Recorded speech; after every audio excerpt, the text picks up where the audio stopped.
This week's episode brought to you by Pepto Beersmall for when your tummy hurts, but you're still an alcoholic.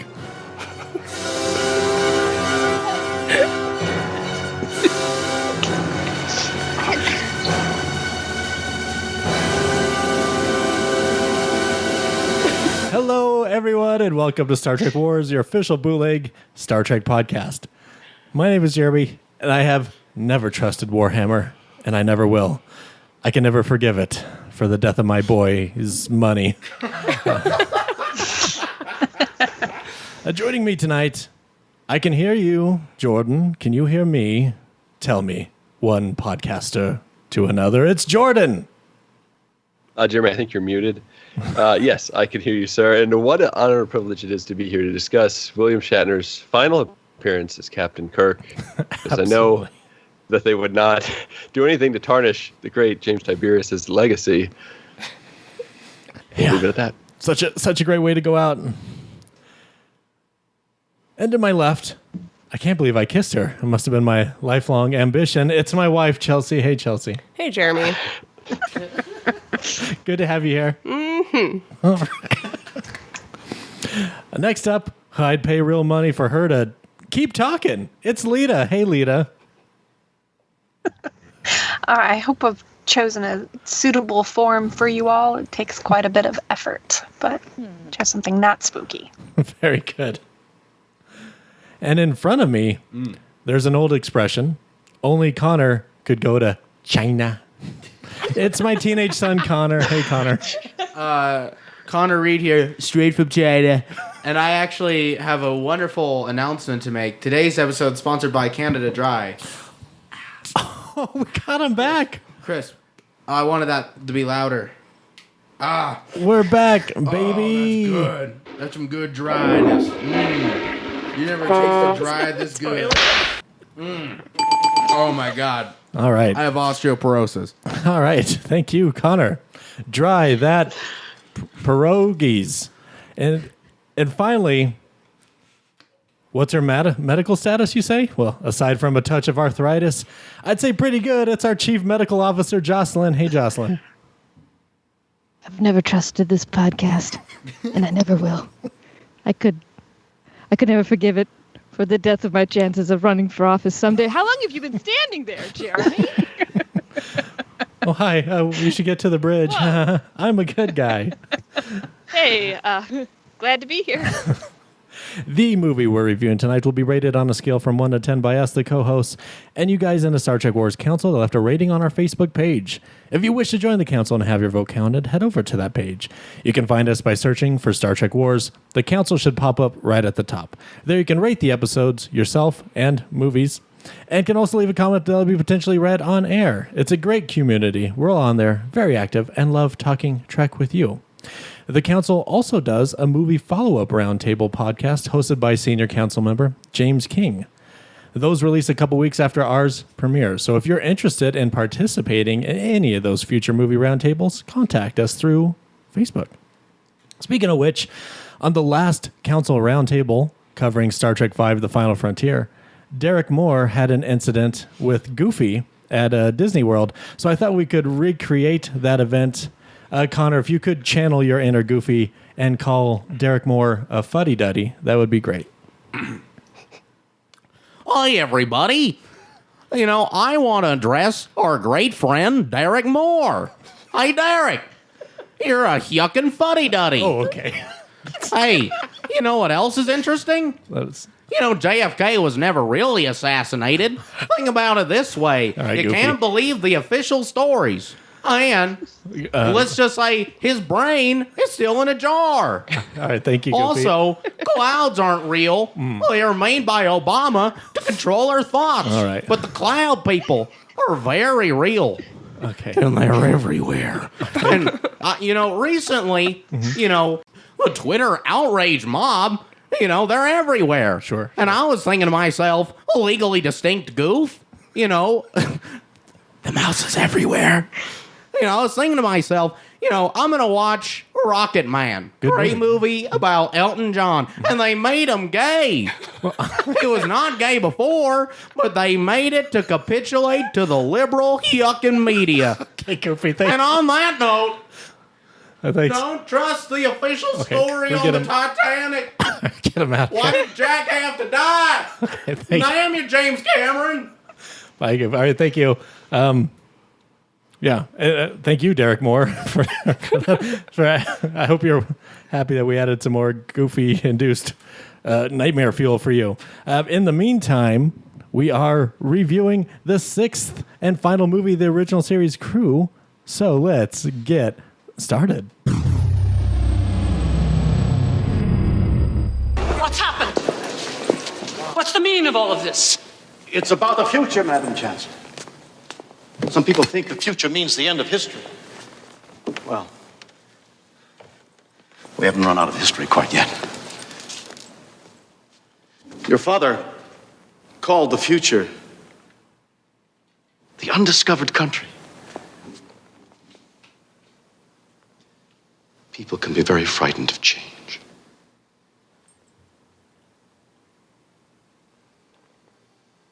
You've restored my father's faith. And you've restored my sons. Star Trek VI, The Undiscovered Country. Released on December 6, 1991. Screenplay by Nicholas Meyer. Directed by Nicholas Meyer. An interstellar cataclysm cripples the Klingon Empire's homeworld, leading to their chancellor seeking peace with the Federation. But covert acts attempt to thwart the peace process with the assassination of the Klingon chancellor. With Captain James T. Kirk and Dr. Leonard McCoy as the prime suspects, the starships Enterprise A and Excelsior must attempt to uncover the truth before the conspirators can plunge the Federation and Klingon Empire into full-scale war.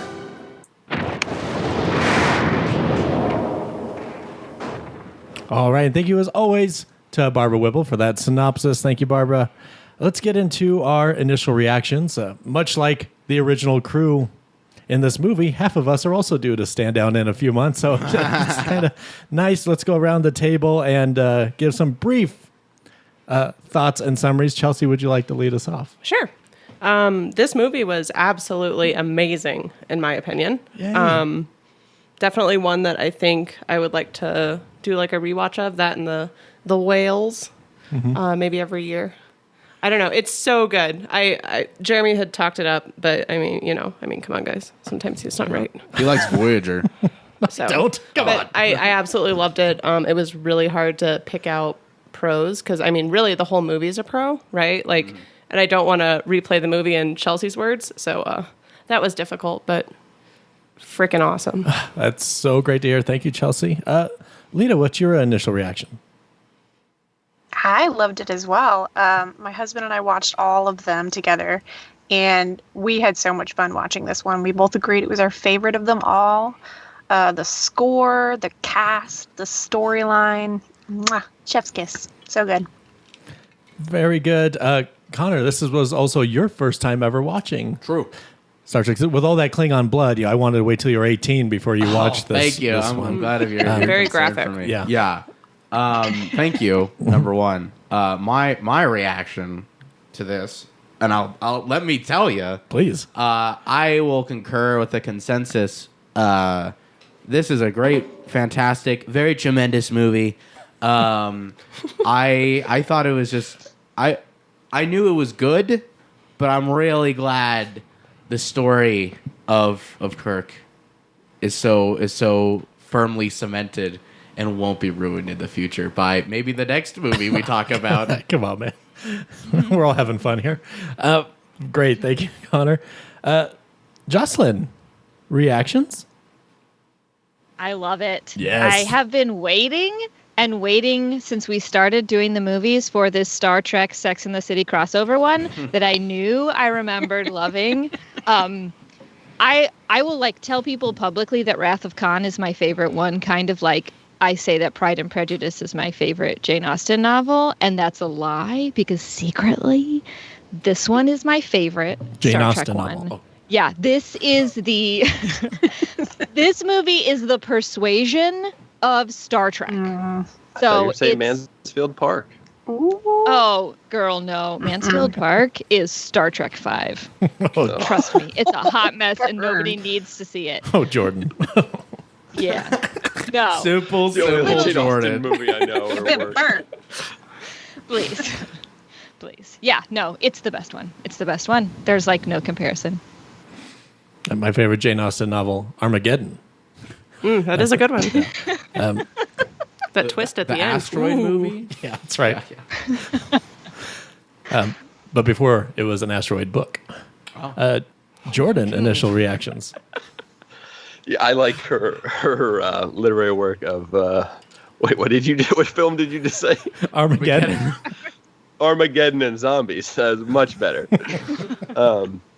Yeah, I love this film, and I think there's, as good as Wrath of Khan is, I think there's more going on in this film, and there's more character moments in this film, and everyone gets more to do in this film as well. And this is just a really good send-off for this crew, and it would have been a shame if Star Trek V would have ended this franchise as it nearly did. So I love this film. The characters, the cast is incredible. The score is great. There's a little humor, but it's serious. You get Klingons, as you do in every film, but they actually play kind of a pivotal role in this film. So I loved it. What about you, Jeremy? Well, I always really enjoyed this movie, too, and I thought it was such a great way to end the original series. Even better than Turnabout Intruder, if you could believe it. But there was something about sitting between these two here. The infectious enjoyment just took over, and I have never loved this movie more than I did during this viewing. So it was just, yeah, I loved it so much. And normally we jump into our like top 3 pros, but I feel like, at least for me, it was hard to narrow down top pros. So I'm just going to say, let's just give 3 pros, go around the table, and then we can do our initial pros, because I couldn't narrow down to the top, just 3 pros in general, and then we'll get around to it. So Chelsea, why don't you start us off with 3 pros of this film? Okay. I am not prepared for this. I completely forgot the structure of this podcast. I forget the format every time. So Michael freaking Dorn. What? That's amazing. That man's voice is just amazing. I don't know if this is a top pro. I guess it doesn't need to be. Yeah, we'll get all of them. I finally understand the Lower Decks callback. Oh, with Yeah, that was a delayed reaction, but here I am. I got it. I arrived on my own time. And then I think Spock. Spock was like straight up badass. I've never seen him angry. That was intense and like, oh my god, he's just. Oh my god. He was like space Sherlock. I don't know. It's very. Oh my god. Cybok. Another relative we didn't know he had. That's right. So I guess that's my 3. All right. To start. That's a good place to start. Thank you, Chelsea. Leta, you got some pros to throw down. Yeah, this movie, it flowed so well. It had a really good, I guess it was really good at trying not to be funny. They didn't force it, and that way the actual funny parts really stood out. That was the biggest thing that irked me about the past movies, is they were just trying so hard for the jokes to land that you were like, okay, I see them, let's move on. But this one actually made me like belly laugh a couple of times. Chang is my second pro, because he could have easily been just like a low rent cheeseball villain, but freaking Christopher Plummer, like, I forgot he was in this. I don't even mind that most of his lines were quotes, because that man has Shakespeare, or at least, Sound of Music running through his veins, and nothing is better than a really good bad guy. And third, this movie had the best Klingons. Absolutely. I loved their uniforms. They gave up like American diner booth vibes, but like make it like armor and like terrifying. And I loved it. I would order there again. Awesome. Thank you, Leta. And you've never heard the true Sound of Music till you've heard it in its original Klingon. No, I haven't heard that. Joselyn, 3 pros. Well, the first pro, as always, is the fashion. Kim Cattrall's metal headband with the vented slits in it, little vent holes she had. I guess for the heat coming off her head when she was lying her ass off the whole movie. Also, Kim Cattrall's red undershirt. I like when they wear the poppy red underneath the kind of like warm tones of the uniform. That cool tone is a nice little pop of color and should have been a red flag for all of us, but we didn't know. No one does casual wear like Spock. Dude has robes for days and they're lovely. He's inspirational, aspirational in that way. And I know where he gets it from. His dad, because Sarek always looks put together. He accessorizes like no one else in Star Trek history. Best accessories, Sarek. And then breaking this Vulcan sweep of the Star Trek Fashion Week is, of course, the Klingon Chancellor's daughter, who, like Leta mentioned, in keeping with the rest of the Klingons, just looked great. And I usually don't like blue eyeshadow with red lip, but here it works. It like totally works. I liked how it went all the way to her hairline. Like, let's just take that blue all the way to eternity. I loved it. Yeah, you guys have already mentioned the Klingons in this movie are different, I feel like, than the Klingons we've seen before that are like, murder, murder, death, war, kapla, you know? And then here they're like, oh, yes, we're delighted to join you for dinner. I don't know. I just really liked it because there was something more sinister and like guarded about it. It's like, watch out. We will spout Shakespeare while we kill you. And that's somehow scarier to me.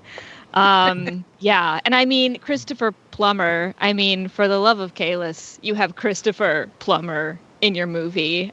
That's like, in fact, there's a lot of people in the cast who like really bring it up.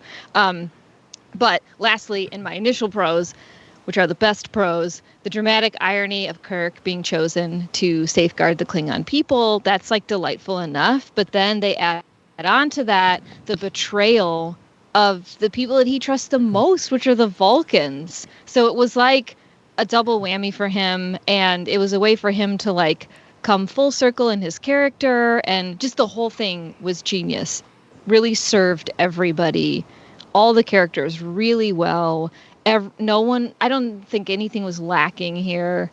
I don't know, I really like this. Anyway, those are my initial pros. Very good. Thank you, Joselyn. Initial top 3 pros, Connor. Well, I'm glad you asked. Because you almost didn't. Michael Dorn is in this movie. Worf lost a lot of weight in the next 100 years. So that's very impressive because actors cannot play different characters. Or lose weight. Exactly. Now, this is Colonel Worf, Worf's grandfather we're talking about. Oh, really? Mm-hmm. Oh, I didn't know that. I thought that was sarcasm. You're kidding. Well, my comment stands. No, ma'am. Well, I mean, Committed. This is 70 years before. It's his Next granddad, generation. you said? Or great? Should be granddad. It's about 80 years. They live a bit longer, but Worf's only like 14 when next gen starts. Wow, he looks bad for his age. He's already got a son. Gotta get him started early. I really dig Rurabedia or whatever it's Rurapente. Great set. I really enjoyed it, and in my mind I'm like, is this just like a Siberian gulag? And then the Russian Klingon guy literally called it a gulag, and I'm like, oh. There's no politics in Star Trek though. We'll get back to that point later. I thought Rurapente was really like, you could really feel how oppressively awful it was for the little time we were there. I really love Spock in this movie, mainly because he has so many great character moments. At the end, where if I was human, tell him go to hell. You know, I thought that was all great. And also, I've never seen Spock more furious, and that was like, it was shocking. It was shocking because like that's with Vulcans, you need really good actors to convey like Vulcan emotions subtly. And Leonard Nimoy, of course, perfected the craft. You know, most of their cool cultural stuff is like his ideas. And I mean, he slapped the phaser out of receding hairline lady's hand. He slapped the phaser out of her hand, and then just that look of silence it was really shocking. So I loved it. I thought this movie was incredible. Awesome. Thank you, Connor. Jordan? You're welcome. 3 pros. Yeah, so before I do the 3 pros, unfortunately, you stumbled upon a not-so-fun fact. Trying to do the Sound of Music in the original Klingon is what ruined Julie Andrews' beautiful voice. So, rip. Yeah, I just the top 3 that I wrote down, not my top 3, but if you don't get pumped for that opening credits scene, then you don't have a pulse. Like that music crescendoing into the explosion of Praxis was awesome. This is probably a top 2 soundtrack for me. I think Wrath of Khan and this are my 2 favorite. And then having Nicholas Meyer back. Much like after the first film, they slashed the budget, he comes and delivers Wrath of Khan and kind of breathes some life into the franchise. And then again, he's kind of recruited to come in after the failure that was Star Trek V, at least from Paramount's perspective, and comes up with another awesome film. And I think objectively, or however you look at it, these are at least 2 and 6 are the top 2 out of 3 for almost everybody. So, other than that, I guess I'll save the rest of my pros for later. Jeremy, what did you have? I'll say Captain Sulu. Oh my! Thank you. I don't know if you guys have this huge fishing and sporting goods store in your region, but we just recently had a Scheels open up in our area. Scheels. We never had it either, but it's gigantic and cool. But every time I hear it or see it or drive by it, all I can think is Scheels. Scheels. Anyway, I love expecting a Dick's Sporting Goods spawn. No, sir. Okay. Come to Dick's. We got balls. Anyway, do you guys have a Dick's Sporting Goods in your area? We do. Okay. The big, yeah. It's right next to the Buc-ee's, the BJ's, and the Hold up, Willie's. what? This You should got not be next Dick's, to Literally, Buc-ee's, and yeah. BJ's all in one area? your nonstop Yeah. shop. Yep. Sounds like boy. a paradise. It's Just a almost big like Texas oval is of compensating for restaurants. something. Yeah. I don't know what, but Anyway, Takei is great as Sulu in this, and it's so nice to see him finally get some attention in the films. And he had so many great lines, like, "You have a hearing problem, mister? She'll fly apart. Fly her apart, then." So good. And then also, of course, Gorkin. If there is to be a brave new world, our generation is going to have the hardest time living in it. Oh, David Warner finally given something to do in Trek besides smoking a cigarette. And he absolutely crushes it. Don't let it end this way, Captain. It's so powerful. Oh, and of course he gives us, this is my daughter, Azigbua, and I've always loved that name. Always. It always surprised me. Azigbua. Azigbua. I couldn't remember the name. Like from the I can't remember anything else. Ezekboia.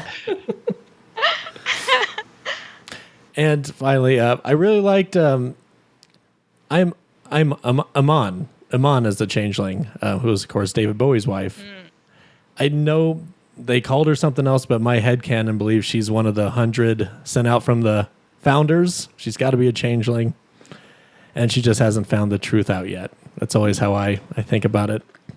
And as much as I absolutely love Christopher Plummer as Chang, bringing in Amon, they may have missed an opportunity to have Bowie play a Trek villain.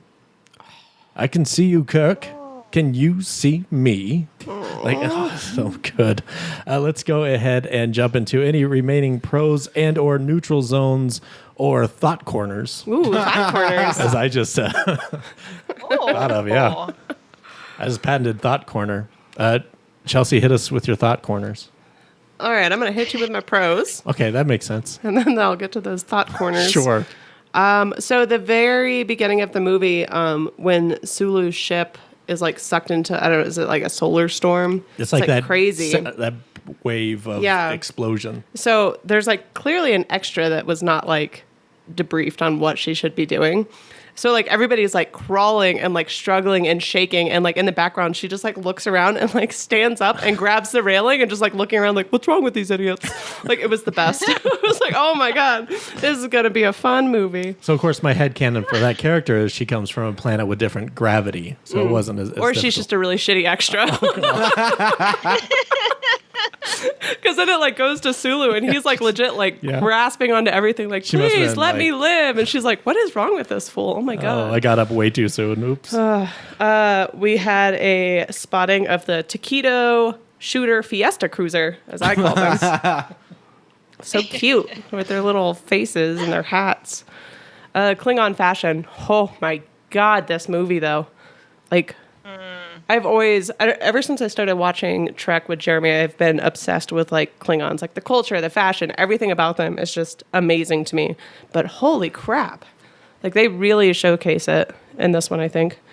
I have no idea what this guy's name is, but there was a Klingon that straight looked like an Amish Klingon, and I really enjoyed him. He had like the voice that Jocelyn was doing earlier, like very proper. Yes. Very the Amish. Mr. Burns voice she did. It was did. so good. I didn't know that the president of the Federation was Dog the Bounty Hunter, so that's kind of cool. Oh, God, you're not wrong. But he also, he also looks like maybe the love child of Stephen Avery / the Lorax and Dog the Bounty Hunter. So I don't really know what his proper name is, but that's pretty cool that it's Red Foreman.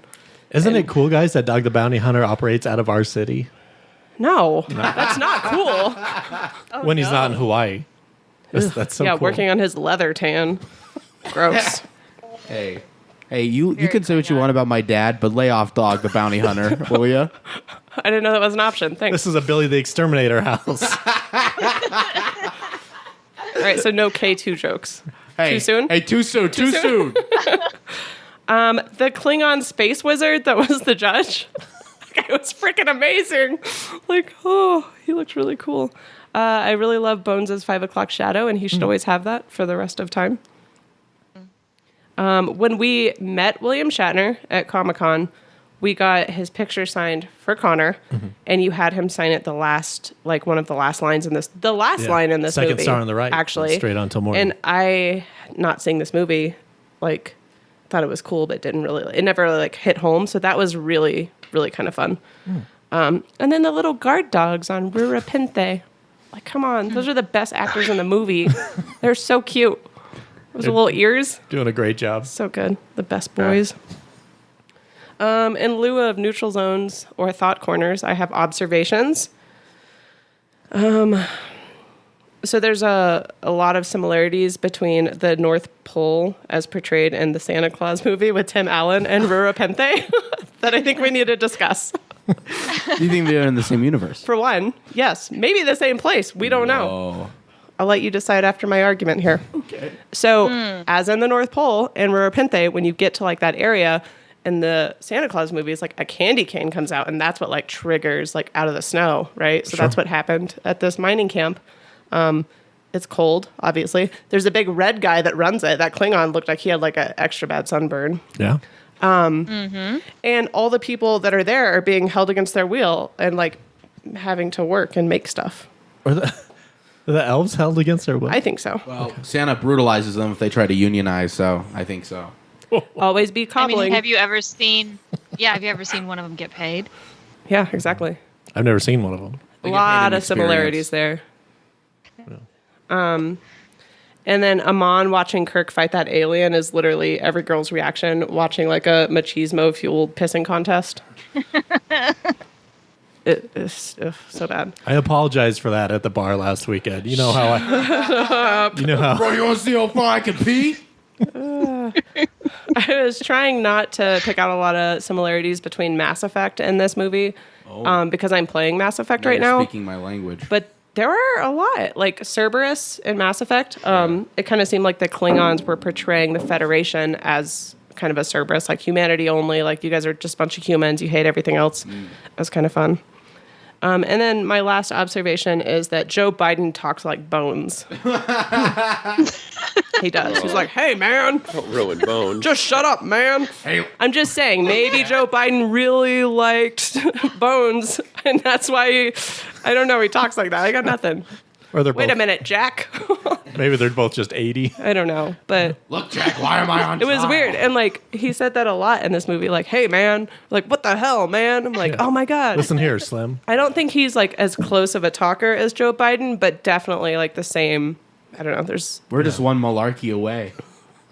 Pretty much. Man, why won't you just shut up? But yeah, so that's all I had for thought corners or All right, whatever. thank you the for hell closing call out your thought corner. Leta, do you have any remaining pros or neutral zones? Yeah, I loved the Chancellor's quote to Kirk. He said, if there's going to be a brave new world, our generation is going to have the hardest time living in it. And that is a deep quote for a Star Trek movie.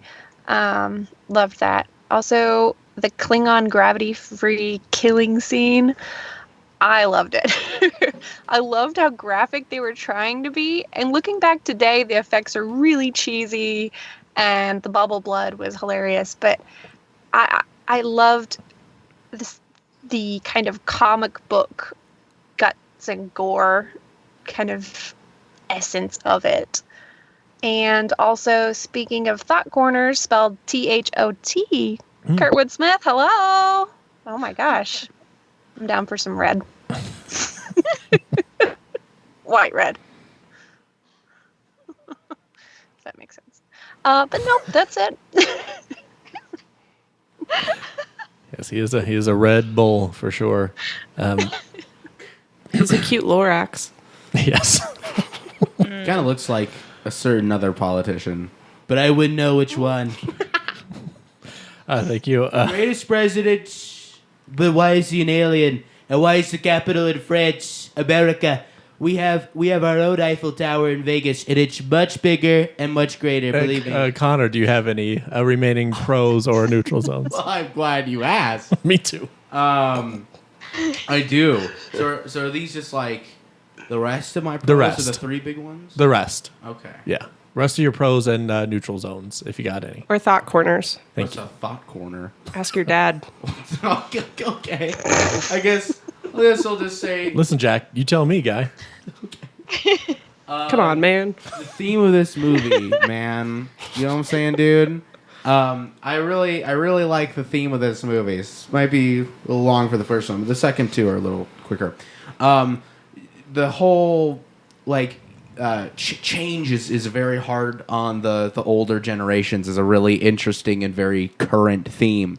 Again, Star Trek was not political until Discovery, but that's like one of the two big themes of this movie is change and Chang. and Chang. the two C's. Chang. Is Changes.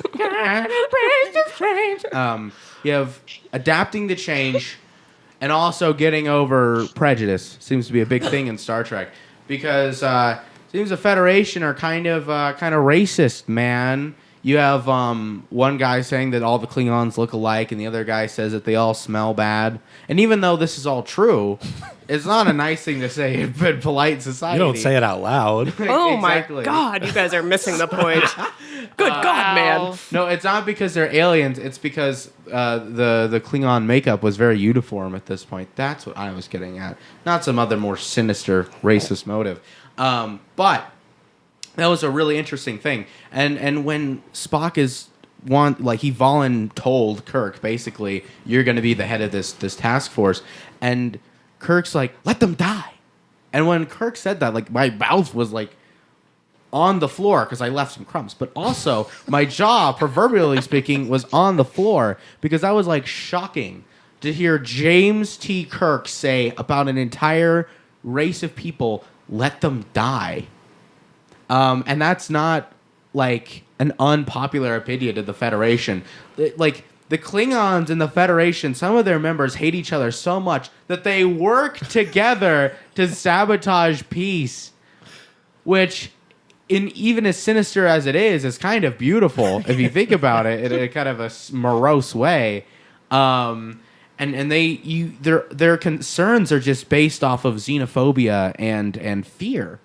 Again, Star Trek is not political, but these guys, they want to rapidly militarize the Federation to fight the Klingons and basically conquer them. Like, it's really crazy stuff.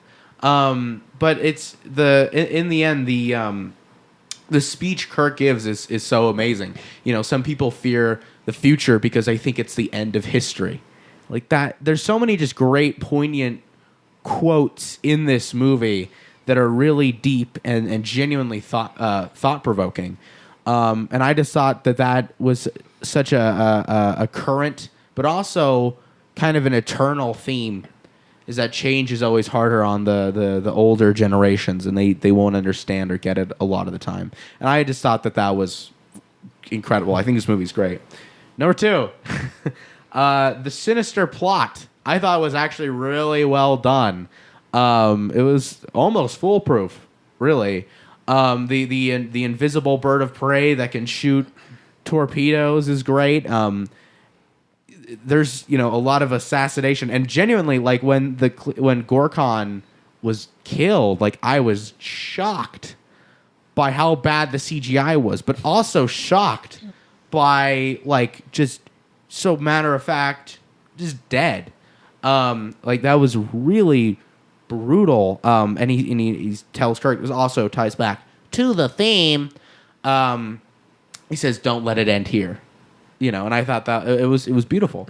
Also, a movie's only as good as its villain, and General Chang is pretty excellent, if I do say so myself. He's really well read. Apparently, really likes human literature, despite how much he hates them. Shakespeare is Klingon. Oh, somehow I never quite understood it, but it's a thing. You should know. You were his nemesis in your play. Oh, what was true. Shakespeare? A jerk. It's fair. General Chang is a really great antagonist. And he says he's just quoting so much stuff, but I think it wouldn't have worked if it wasn't acted so well. I think if it was acted poorly or mediocrely, then I think the lines would not work by themselves. But I think he really carried the dialogue to just make it excellent and enthralling. So I really like this movie. That is all. All right, thank you, Connor. You earned that Canada Dry, buddy. Go. Thanks, sport. Joselyn, do you have any remaining pros and or neutral zones? I have a few, but many of you have already touched on these. Like Chelsea said, Worf is in this, which is great. Like, there's just a lot of Michael Dorn. There's just a ton of great supporting actors. But like, I guess my favorite is the seemingly random Christian Slater cameo, where it's like, hey, I'm like a super hot cadet. I'm so hot. There's got to be a shadow on my face for the scene. And like, I'm just bothering you to let you know something that like, I don't remember, because I'm the only thing I can remember thinking during that scene every time I see it is, oh my God, Christian Slater's in this. I totally forgot. And like, I have no idea what he's saying, but somehow Kirk gets back on to the bridge. I don't remember, but that's weird.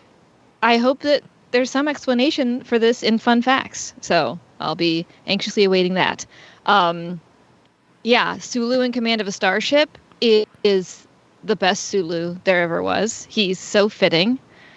I love him. And then Chelsea already mentioned this too, because she snuck in on my pros, but that judge with the mechanical skeleton hand and that metal ball gavel and his like you said, his wizard cloak with the spell written across the brim, like that was so cool. That guy was so cool. Oh my God. Awesome. God, everything else. Like I said, the construct of the entire plot is genius, but one of the most genius things is they get Kirk and McCoy off the ship.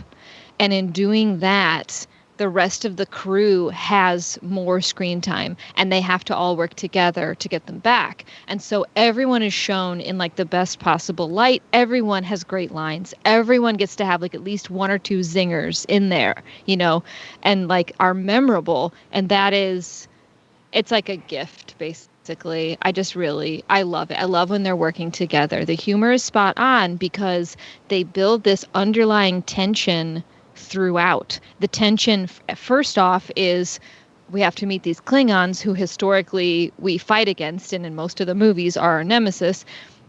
And then the tension is we have someone on the ship who's, I know, Connor, I said nemesis. I know you're dying. Did somebody right now. say nemesis? I knew it. He's fighting it so hard. I'm sorry, little one. It's good. No, that's good. It's always good.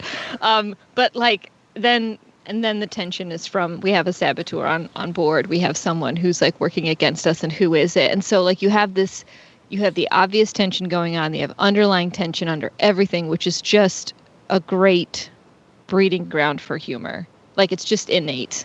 So that was really good. I could go on and on and on, but I will end with a couple neutral zone things. The first, and again, people have already touched on this, but it is amazing to me how modern day fans, or I should say modern day critics of Trek, feel like it's highly politicized when, I mean, I don't know, like, I just feel like asking, like, are you new here? Like, think about the construct of this plot. Like, forget all, of course, the, like, allusions to racism and how they just start out with that from the bat. But, like, think about the construct of just the bare plot here.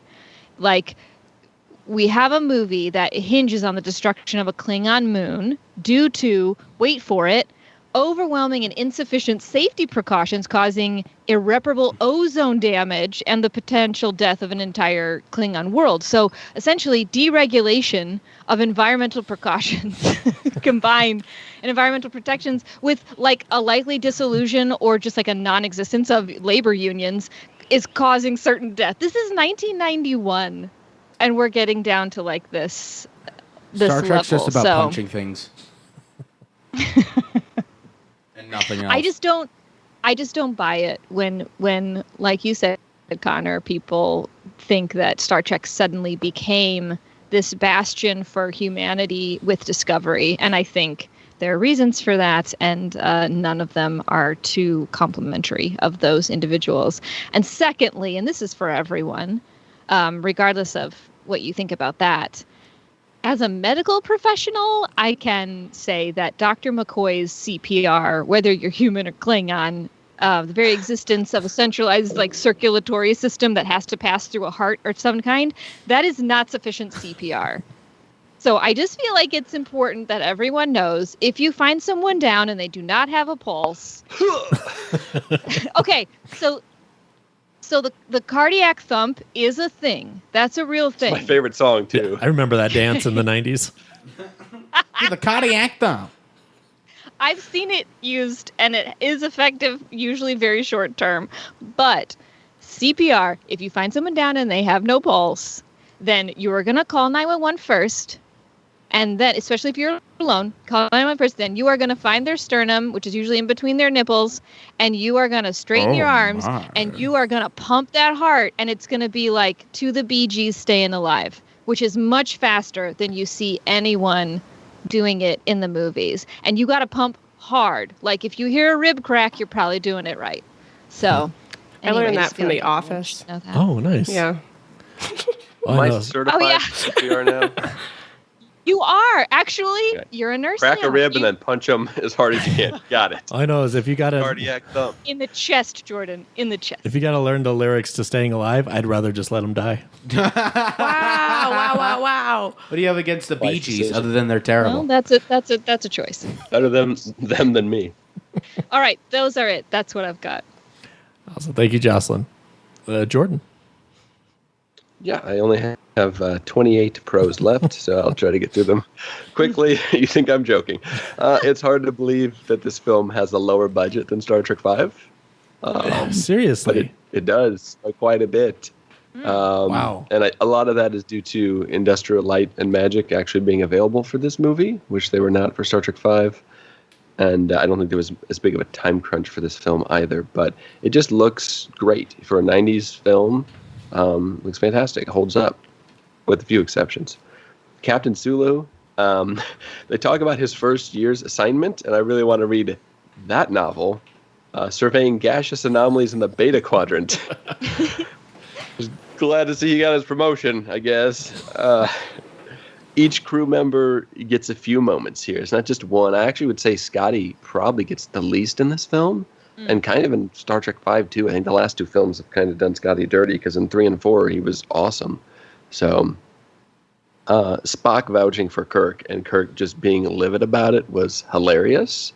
And just seeing a little bit of tension between them, because there should have been tension between them in Star Trek V, probably even more than here. But they didn't exactly do it, and it goes away quickly here because they know each other, and just like they're infighting with each other, and they're kind of bickering, but doing so like in like a loving way was pretty awesome. I like that Kirk is openly flawed in a way that heroes aren't usually shown, and it allows for his character growth and his realization of his own prejudice. I thought that was really well done, and just his character arc overall throughout the Star Trek films. I also thought Spock was incredible in this film. He's a very changed Spock, and he was very different in Star Trek 4, obviously, in much more of a comedic sense, because he's just coming back from basically going through puberty and coming back to life and having inhabiting bones and getting his Katra back. And then Star Trek 5, also somewhat comedic and not great. And we see a much more serious yet more human Spock here. And his quote, and I have a lot of quotes in my prose because there's so many good lines in this film, that logic is the beginning of wisdom and not the end. And that just completely is a huge jump from where we see Spock in the original series. Chekhov has a few lines. Guess who's coming to dinner? That whole scene of the dinner scene where, and the suggestion to have Romulan ale at the dinner, and them all having like a hangover afterwards, and just the awkward dinner that we've all been to, but on a galactic scale, was amazing. I love the look of the Klingons. I know Chelsea and Joselyn mentioned this, but like the variety of outfits and the combination of red and black, which is my favorite combination, the jewelry, the walking staff that Gorkon has, and then Azat Bor's headdress, which is clearly an homage to Scott Steiner. I love that. Chang, I thought Chang was incredible here, and what a great person, like Connor mentioned. Like, you could have easily had someone in this role that wouldn't have been up to par. To pull off the Shakespeare bits and all that stuff, because that is kind of weird, but he just does it so incredibly. He has such gravitas in his scenes. The eye patch with the freaking bolts through his skull, and the bald look, incredible. Love him. The anti-gravity scene I really like. That's like Inception level before Inception. Maybe not quite, but this is also the closest thing to a Deep Space Nine movie we're going to get. We get Colonel West, a.k.a. Odo. We get Papa Sisko. We get Michael Dorn. Like, this is as close as we get, guys, so enjoy it. I love the Klingon courtroom, which Chelsea mentioned, and I think it's cool for Chelsea to like go through and see all this Star Trek, and then watching Lower Decks again, I'm sure she'll pick up on even more stuff. And that kind of speaks to Lower Decks, is like you can watch it as not having seen all of Star Trek and enjoy it, and then someone who's seen a lot of Star Trek can enjoy it even more, like some of those little jokes that you might not even know that you were going to catch. You'll catch them. There's a scene where McCoy tells a little joke about arthritis. He's like, aside from a touch of arthritis, and then he gives this goofy smile, and I just love DeForest Kelly's like portrayal of that scene, and just like the Klingons are laughing, and he's on trial to be murdered, and he's like laughing. Oh, he slayed that one Klingon. He got. Oh, he did. Man. He's using his trial as a medium to do a stand-up comedy routine. Oh, man. And then just reactions in this film. The kitchen staff, the look on their face I never noticed before, just being pissed at Valeris for shooting their mixing pot. Like, this girl is giving her the stink eye from across the kitchen. That was incredible. The scene where they're in Ruapente and they're, like, sleeping, and then Marta comes in and kisses Kirk, and Bo's like, what is it with you anyways? Like, he's just so fed up with Kirk's BS. One of my absolute favorite scenes from any movie ever is the scene where Kirk is fighting and he's about to get beaten up and he kicks the alien in his knees. And then Marta's like, not everyone keeps their genitals in the same place. That is like, and that sound he makes, the oh, like I've done that so many times. Like if I can stub my toe or attest something. to how Oh my much God. you loved that growing up because I had to relive that scene tens of times. So good. And that con comes from that scene too. Did we just see an alien's genitals? Like, I don't know what we just saw, but it was glowing. Uh-oh. Clearly it hurt, but Klingons let the dogs out, it sounds like. No, that was the Baja Men. and I never realized, or I guess maybe I realized it last time I watched, but forgot that the crew member's locker that they find, his name is Dax, the one with the boots with if the shoe fits. Another great Chekhov line. That was a great scene. Mm-hmm. I love the Klingon translation scene and the fake laughter. And there's like a random crew member who's like, come on, like laugh. She's like giving them direction on what to do because they're like, what do we do? And then just the fake laughing. Ho, ho, ho, ho. Like it's so good. We get to see a shapeshifter with like good effects, probably better than DS9 effects. Yeah. And another thing, like another great reaction in this film is I love Kirk being upset that they rescue him 2 seconds too soon. It's like, God dang it, they're just about to tell me. Couldn't you have waited 2 more seconds? It's so good. I like how they bait Valeris as well. Like they do the overhead page, like, oh, they're going to give their statements, and then they're just hiding under the blankets for, which is a good thing she didn't shoot and kill them. But and also like Spock's disappointment in Valeris, like as he saw her as his replacement, and this probably would have played out better if it was Savick because it would have had more time to build and then kind of given the relationship as well. But just how it impacted him and kind of his somewhat emotional, non-emotional response to it. Spock also has a quote, I've been dead before. Like, that's awesome. Bones, probably my favorite quote of the film is when Chang is just quoting random Shakespeare and Bones says, I'd give real money if he'd shut up. Like, I love that scene. That is so good. And just seeing Bones and Spock do like open heart surgery on a torpedo is so awesome. I love the Klingon bird of prey that can fire while cloaked. Like, that's such a cool effect and such a great idea. And then 2 more pros. Spock's quote, I think Connor already mentioned this, if I were human, I believe my response would be, go to hell. Like, that's perfect. And this is just, like I mentioned before, the perfect way to send off the crew, and then you get that captain's log at the end to boot, like, on top of it. So just for someone who loves the original series and loves the movies, just seeing this versus Jocelyn talked about Nemesis, which I wasn't going to mention, this just stands out so much more, and being sandwiched in between Star Trek V and Star Trek VII even amplifies that even more. Neutral zone wise, someone get Sulu a cup holder, maybe something for those top bunks that people are just rolling out of, like in space. Like, goodness gracious, stuff is flying all over the place.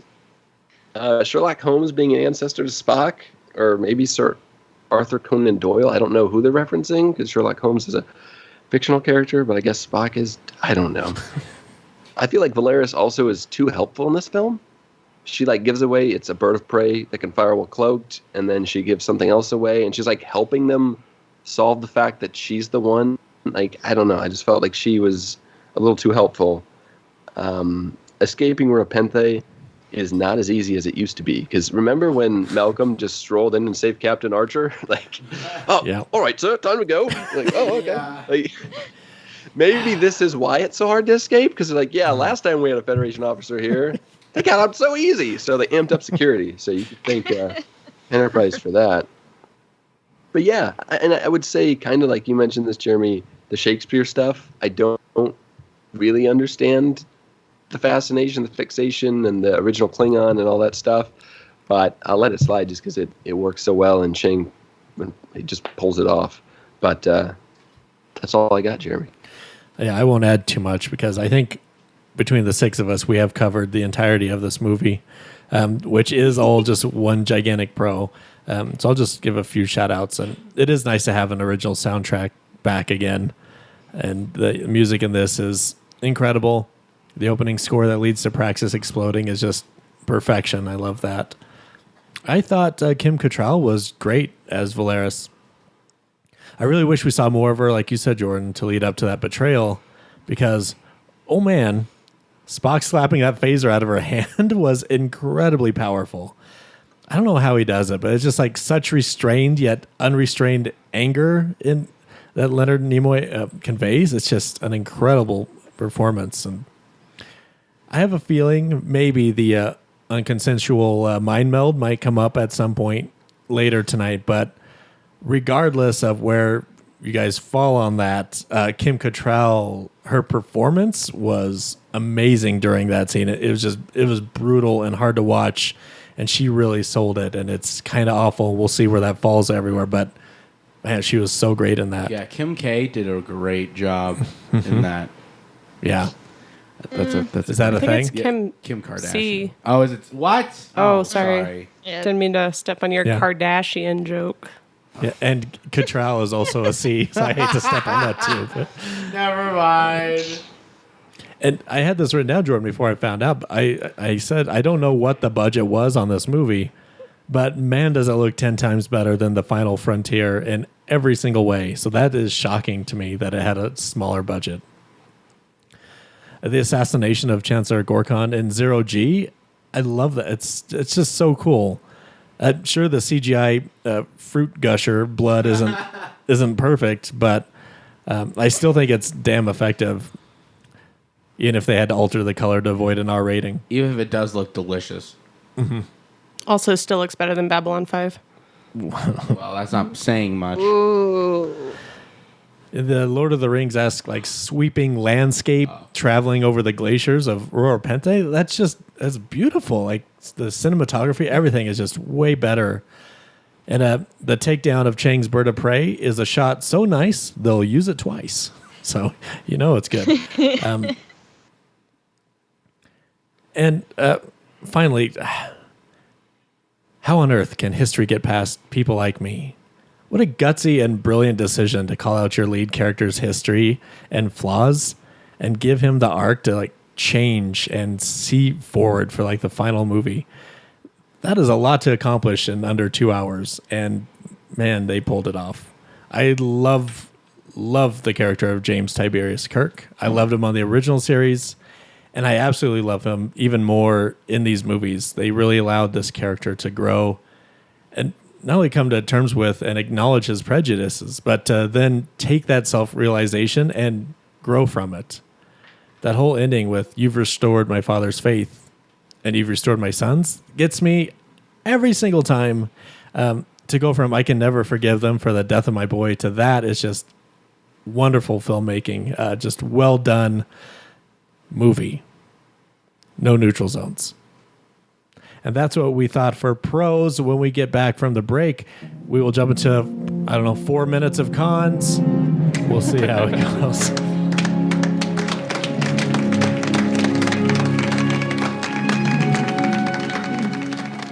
My friends, if you have $1 or more you can live without, please consider becoming a Patreon member. Now, with over 50 episodes for you to listen to, it is a great time to join. For as low as $1 a month, you have access to every special we've ever done, covering a wide array of topics such as movies. Hello. Hello there. Hello there. I haven't been this nervous since I fell into the nest of Gundark. Okay, well, expect an hour of that. Television. I like all the shirtless ones with his husbands. Oh, great. Okay. Maybe like's not the right word. I loved all those pictures of him with his shirtless husbands.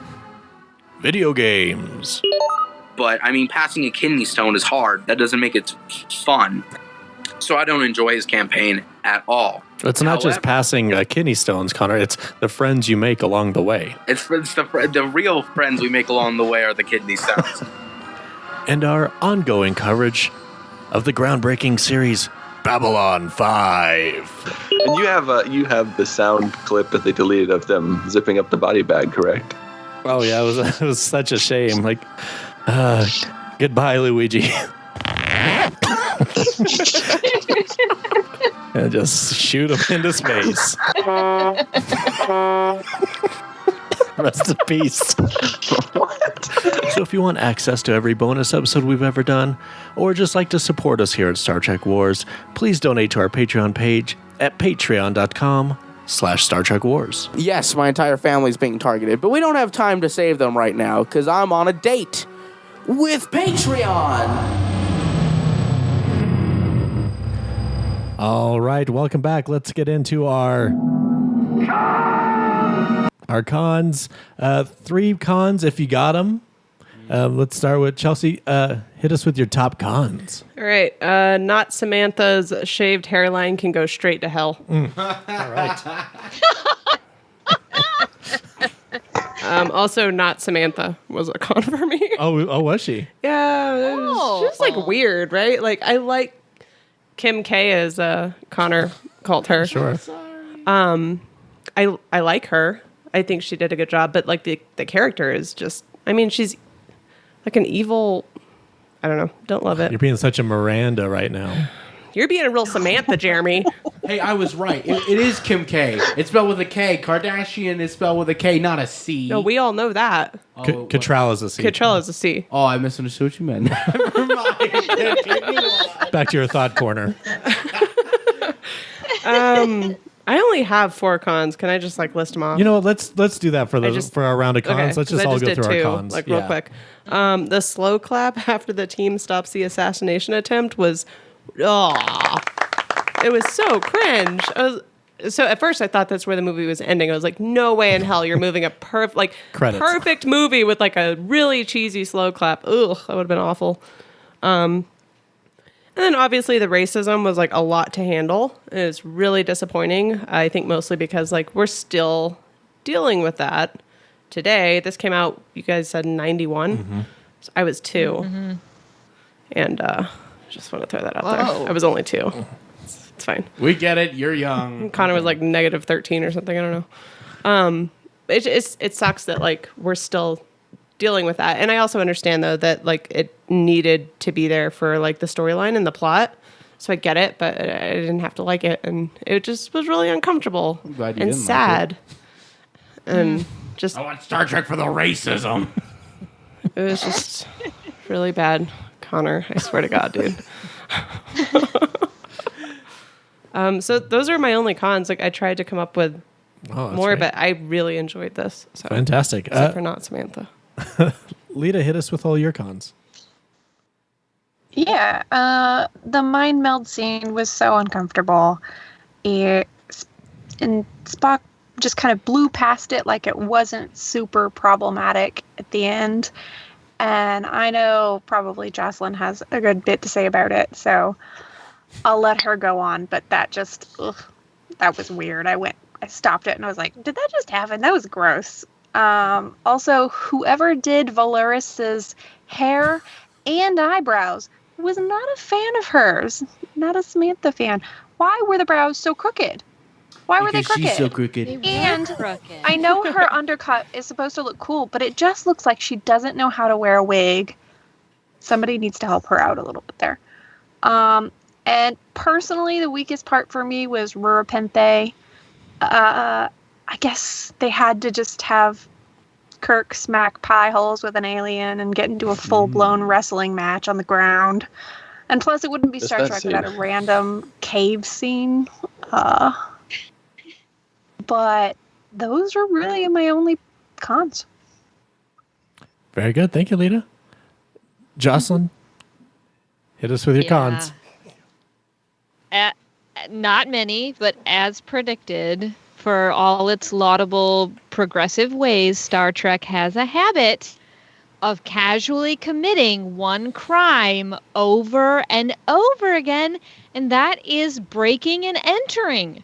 And in this one, they one-up themselves, and they have the nerve to have Spock break and enter into, I believe Chelsea calls her, not Samantha's, mind. I mean, that's assault. So I can't wait for the countersuit that Valeris brings against Spock.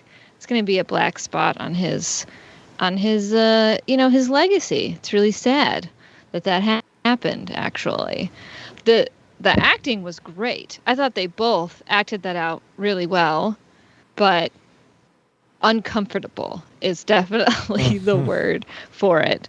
And it didn't strike me as that, like, the first few times that I've seen this, I was like, get her, Spock! You get in there! You find the truth! And I'm like, oh, wait, uh-oh. He used to be so aggressive. Well, Get him! yeah. Get him, boy! We've all got that inside of us, and that's the part of us that we just need to starve in a thought corner, I guess. So yeah, as predicted, not a fan. But other than that, yes, the CGI with the anti-gravity assassination scene, but the anti-gravity assassination scene just baseline, I don't know that had ever happened before then. Like anything like that in any movie universe. That was one of the coolest things that I had ever seen when I watched this for the first time, which was probably when I was 9, which is when this came out. And I am so much older than Chelsea, and this is something I'm going to have to deal with now. I mean, Jeremy is like 11 years older than me, so. You're 11? And a half. I was probably 13 when this came out. Dude. Yeah. Call this a Pureflix movie movie because I'm going down a enough. Revelation Road over here. That's a Pureflix movie. That's a hilarious joke, and everybody in the entire world clapped. It was great. There it is. Yeah. Yeah. And that's... Ugh. I have a lot of thoughts going on in my head right now at the same time. You know, when they say that line, like, change is the hardest on our generation, at some point that's going to include me, and I don't look forward to that point. I mean, I think you guys are doing great. Thanks. I'm pretty Thanks, prejudiced Chelsea. against gamers. Hey, I'm serious. Them old people. Thank you. I'm serious. I mean, it could be way worse, right? Yeah. You guys could be boomers. I have changed a lot since, I mean, not just 91, but... So is Connor. Yeah, I for mean, sure. just since I've known him. Yeah. That's true. yeah. Yeah. So anyway, that's why I come to this therapy group in the first place. So I'm really glad that we can help keep each other all accountable to the Star Trek future that we're trying to bring about here. So, kapla. Those are my cons. Really quick. So she mentioned like the non-consensual like mind meld. Yeah. So wasn't that pretty similar to what we saw in Babylon 5, right? What a nerd. Oh, It was, and it's weird, like the timing. young Like girl, she was like but- reading minds Oh, without right, like being right. allowed. I don't Yeah, know. I the one we just just wanted to saw. point that out. Yeah. yeah. Kind of weird how that like Yeah, I don't know. parallels. Yeah, lined up like that. I think hers was a little more somewhat unintentional and not as deep, more just like surface level, whereas Spock was probing deep and obviously causing her harm. Probes. And But it is a similar situation for and sure. even though this movie came out years before that episode, Babylon 5 fans will still say Jeremy. they stole the idea. Also, Yeah. the graphics on this one are still way better. Yeah. And Yep, I that's kind what of I thought he was gonna thought Jocelyn was going to say something about like breaking and entering, and then be like, "But they broke and exited because we're a Pente." But never mind. I mean, good point, though. I'm glad you said it. You don't have to lie. Somebody had to say it. Somebody has to say what we're all thinking. Fantastic. Connor, any remaining cons? Yeah. So I'm fine with the mind meld scene. Are you? Well, not like morally speaking. They're like pro. Yeah, like invade her mind. Invade her mind. There's oil in there. But also, and weapons of mass destruction. We'll find those one day, I'm sure. But like that scene conceptually, I'm fine with. My problem is Spock's over it in 5 minutes. No, 2 minutes after the scene.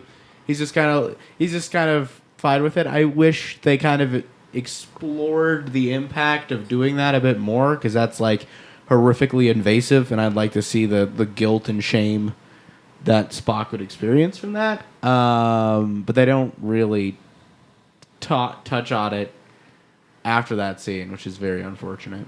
That's really my only like really big con. Sweet. All right, thank you, Connor. Jordan, you got any cons? I hate to say this, but to play devil's advocate, what is Spock to do in this situation, knowing that Valeris has just killed the ambassador, about to start a war, and they're going to assassinate the president of the Federation? Oh, Killer. Yeah, so she was asking for it, is what you're saying. Oh, wow. That's not what he's saying at all. Yeah, it sounds like, hey, she was wearing that headband. Oh, and there my were a God. lot Clearly, of, that's not what he's saying. holes in it. No. Yeah. Clearly. No, Pretty it's aggressive yeah. haircut. It's obviously a tough So situation. the haircut, by the way, Those fun fact, red was lips. Kim Cattrall's idea. She came up with the idea to shave the sideburns so that it accentuated her Vulcan ears. Oof. Oh. So you don't blame I didn't anyone. even see her ears. What? I couldn't even see her ears. All I saw was like weird skin Lies. slaps.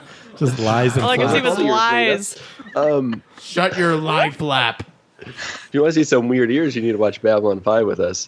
But no, that scene, I was kind of like Joselyn, watching that scene younger. It's like, yeah, get the information, Spock. But yeah, it is an uncomfortable scene. And but it's like, I don't know how to say it. It's effectively uncomfortable. Like, I think they got what they were going for in that scene. I think Nicholas Meyer has since said that he regretted doing that scene that way. But Kim Cattrall's portrayal of the scene and what she experiences is pretty powerful there.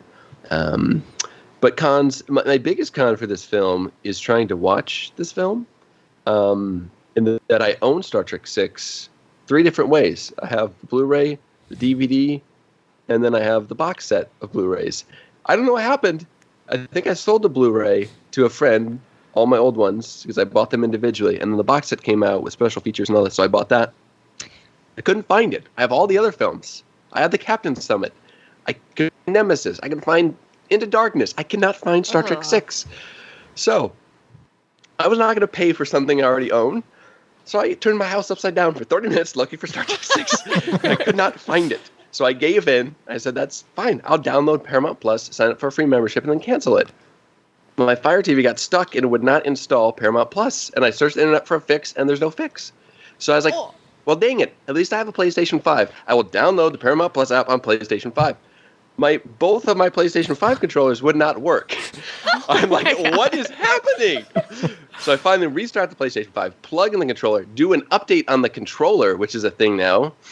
Yeah, I have Go to that download too. Paramount Plus on PlayStation 5 like a normal human being would. And let me preface this by saying first world problems, I know. But PlayStation 5 does not have a Paramount Plus app. So I also have had a terrible sinus infection for over a week and thought I had COVID and got tested. I did not. But I'm finally getting over the sinus infection, getting my taste and smell back. And so I was in a pissy mood. So I ended up just going to bed. But the next day, moral of the story is I paid $4 for a movie that I already own on Amazon to rent it.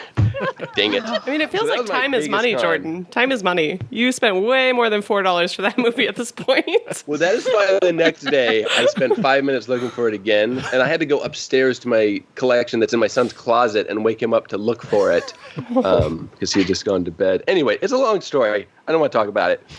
What I do want to talk about is one of my second biggest con, which is Chang's rat tail. Like, Christopher Plummer, apparently, they were going to give him hair. And before they put the hair on, they did the prosthetics. He's like, oh, I like this look. He's like, don't give me hair. They're like, okay.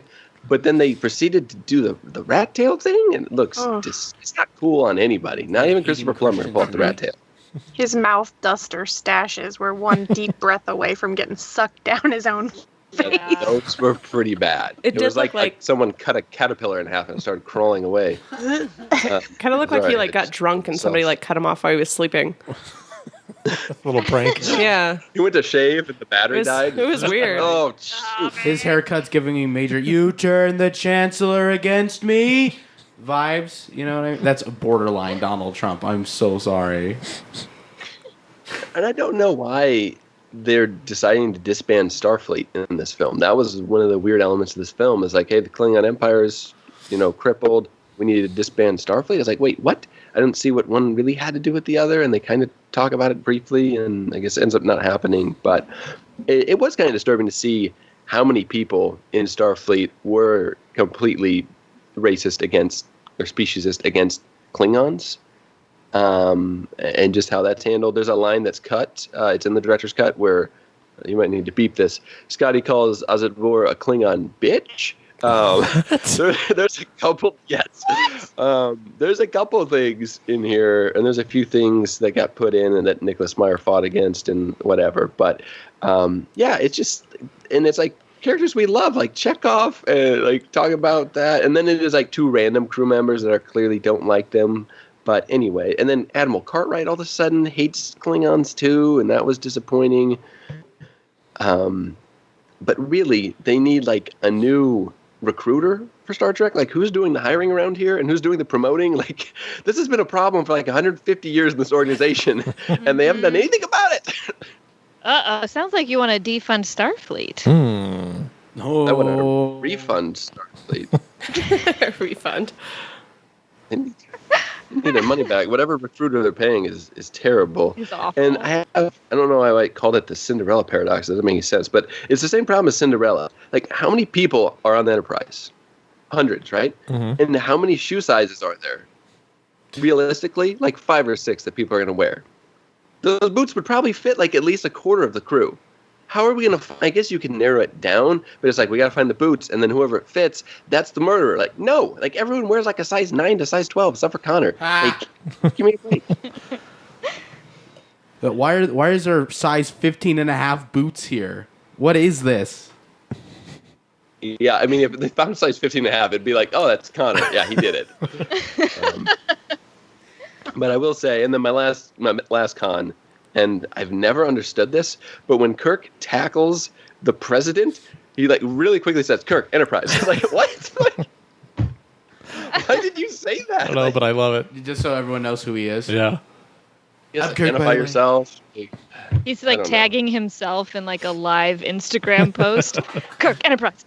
Enterprise. He's taking us like a video of himself. Yo, everybody, I just saved the president of the Federation, and you won't believe what happens next. Hashtag saved. It would have made more sense if like he would have stood up and like yelled it like, "Kirk, Enterprise." Beat Jason Derulo. Like he's a wrestling character saying Doyle rules. catchphrase. And there is, lastly I will mention, there's a DirecTV commercial I saw when I was a kid that blew my mind, where Kirk is on the bridge and it's Star Trek 6, but they've like done a green screen and they use Chekhov and Spock and like their lines from the movie, but they like insert William Shatner in his uniform and he has new lines. He's talking about how like paying $40 for cable is too much and DirecTV is the way. Like, it's so funny, but like as a kid, like, how the heck did they do that? Amazing. Like, it blew my mind. So yeah, that was a pretty awesome ad campaign, DirecTV. But that's all I've got. Jeremy, any remaining cons? Just a few. That Bird of Prey prototype ship worked like a charm. Sure, they could have maybe nerfed that tailpipe, but I'd say great start, guys. As long as they didn't keep every piece of info aboard it on their prototype itself, I think they're in business. Oh, I guess they did, huh? And everyone involved with creating it was also on board. I see. Okay, well, I guess we will never see that ship again, but that was a great one-time prototype in the history of the Klingon Empire. Such a shame. That suits me. I just bought a boat. Scotty bought a boat, huh? Universe canon broken. Thanks a lot, Kurtzman. Money. Oh, yeah. Hey, Chelsea, could you pass the assault? Because I want to pass that scene every single time. Every time we, on our rewatch, I'll say that too so we can skip that scene because it's uncomfortable. Oh my god. Supposed to be. I can't wait to say that at my next family gathering. Hey, can you pass the assault? Oh, God. My God. And what god would that be, Sulu? Are you still under Cybok's spell? So clear. I don't have a ton of actual gods. God, you're so aggressive right now. I know. Oh my god. I'm trying to oversell them. Okay. The last one. It's cool to find out that Worf was named after his grandfather, the worst lawyer in the history of the galaxy. Now, granted, he had no shot at winning this. Like, this was going to happen. But he did not do Kirk and McCoy any favors. Dude's looking all smug when he asks, if there was no gravity, how could these guys have just walked around? Yeah, you bloody got him, mate. Except, gravity boots. Look. You bloody got you bloody got him, mate. You totally wrecked that, bro. You did, all right. Maybe it's not honorable to research a case beforehand, but I'm not even a lawyer, and I know you should never ask a question you don't know the answer to. Because clearly someone did it, so... Especially when such answers exist and they're quite damning against your clients. This guy is as good at litigation as his grandson will be at stopping hostiles in early next gen. Or saving his wife. Ooh, that reminds me of the weird Being a barrels that father. were obviously empty and just knocked his ass out. That broke his bones. His arch nemesis. Oh, Best the Worf styrofoam moment. barrel. Broke his spines. Worf's two biggest enemies, barrels and child support payments. Bold of you to assume he pays child support. Well, that's what we thought about this. Let's get into... The barrel was full of his child support money. That's why it was so heavy. so heavy. Let's hear what you guys thought about it. Picking up communication, sir. Senior council member Wayne Fraser says, I consider Wrath of Khan to be a perfect film and maybe my favorite film of all time. This is better, 11 out of 10. It goes to 11. Aaron Schneider says, on par with James Horner in Wrath of Khan, I have to say Cliff Idleman absolutely hit a home run with this score. The opening theme is simply incredible. Loved it so much I bought the sheet music and learned it on piano. Aaron, you should send us that. You should record some and send it to us. In rap form. Well, we'll rap to it, of course, naturally. He knows that. Every time I watch this, my neighbors get to enjoy the opening salvo as I don't spare the volume.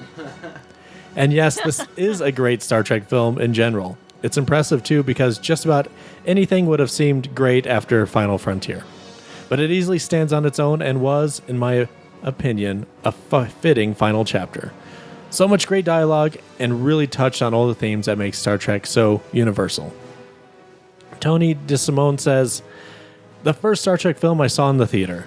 I have very fond memories of seeing this with my elementary years best friend. He and I were both big Trek fans already, so we were pretty excited about it, and we weren't disappointed either. We were too young to understand the deeper political stuff, but the story grabbed us nonetheless, and I still think this is one of the best Star Trek movies. Although there is less humor than the last two films, what humor there is hits a lot better than the humor in Star Trek V. Also, Amon is great as a shapeshifter. In some ways, it's disappointing that so much of that character's part is played by Shatner instead, but it's one of the best scenes in the film, so I'll let it go. And finally, Barbara Whipple says, my favorite parts are the character scenes, such as admitting their gaffes after the dinner with the Klingons, and Uhura and Chekhov trying to talk Klingon and their fake laugh. I love that Sulu is the captain of the Excelsior and helps plot with Spock. There were things that gave me pause. Why would they disband Starfleet? How could they treat a forced mind meld so lightly? Why isn't there a crowd of spaceships at Kittimer? My non-Trekkie husband liked it, although he wondered why Worf was in it. When Undiscovered Country first came out, it was obvious that it is reflecting the US and USSR ending the Cold War, even including the Chernobyl disaster.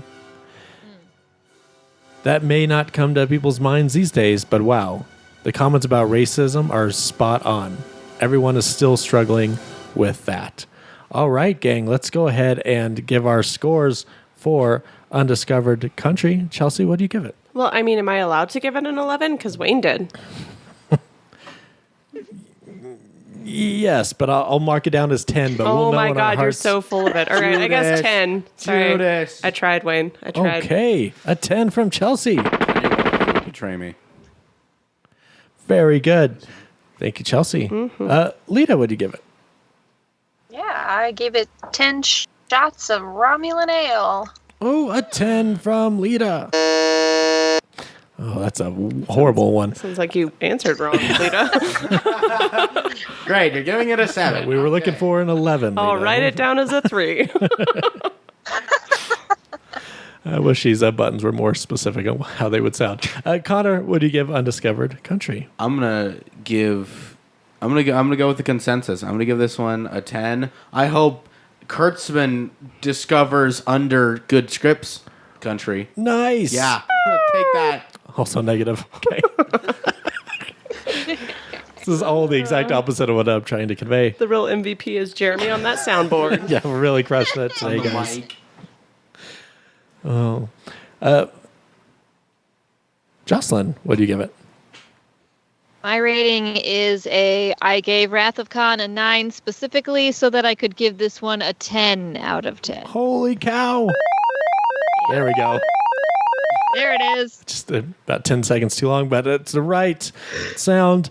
Whoa. Okay, so we have 4 10s in a row. Jordan. My pacemaker makes that noise What do you give every it? 10 seconds.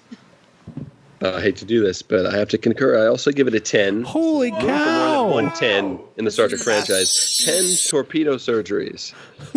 Yes. All right, Jeremy, don't ruin this for us. Oh, boy. No pressure. This is going to make my 6 look terrible in retrospect. That's all right. I'll write it down as a 10 for you. Okay, fair enough. Actually, I am going to give this one a 10. This is crazy.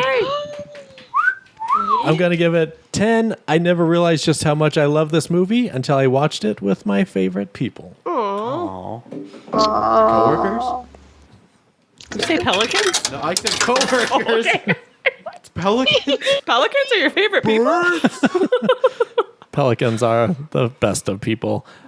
Jordan, hit us with your fun facts. Fun fact, Christian Slater is actually hard of hearing, so makes George Takei look like a jerk. Ooh, you got hearing problem, Michael mister? Dorn plays Colonel Worf's grandfather. His regular character, the grandfather of his regular character, which we discussed.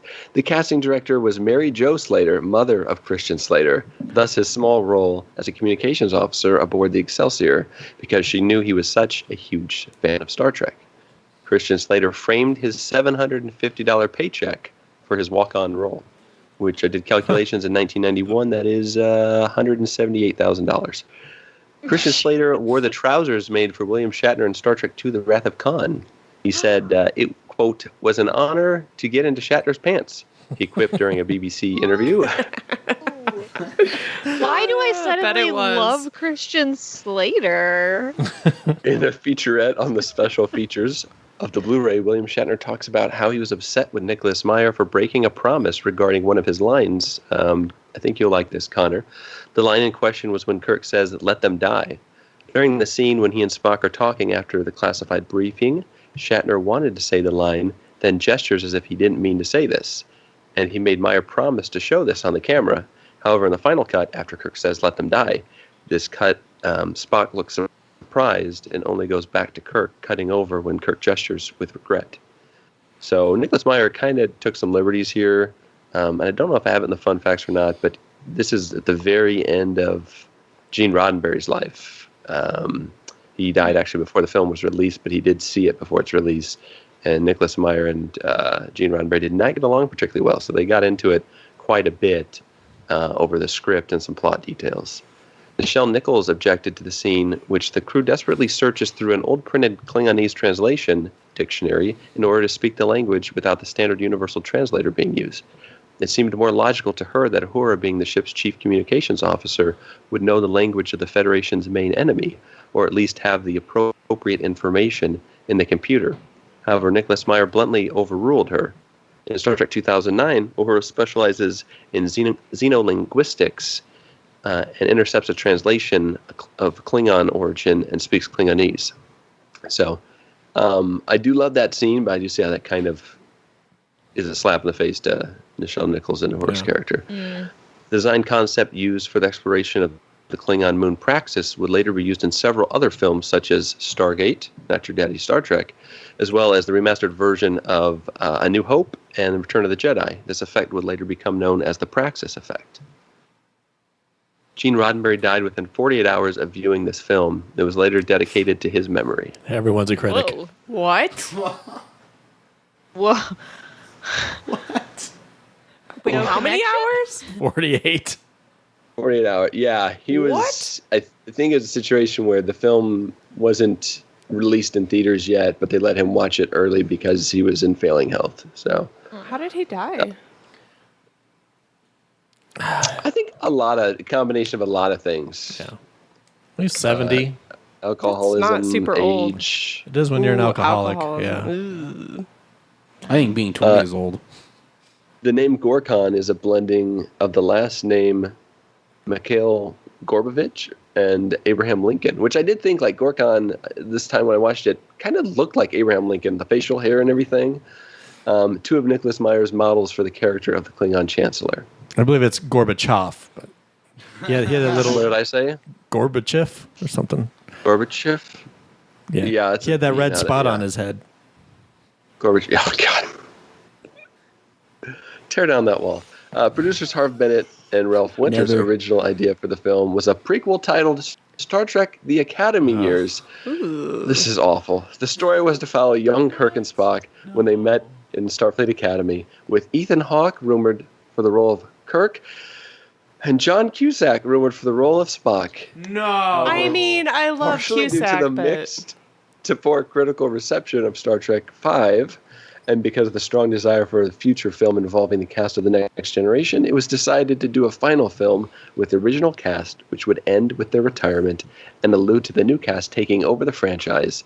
A prequel series would later appear in the form of a television series, Star Trek Enterprise, and then the prequel film, Star Trek 2009. Nailed it. Yep. And by 2009, I guess John Cusack had aged out of the role of young Spock. I don't know. You tell me.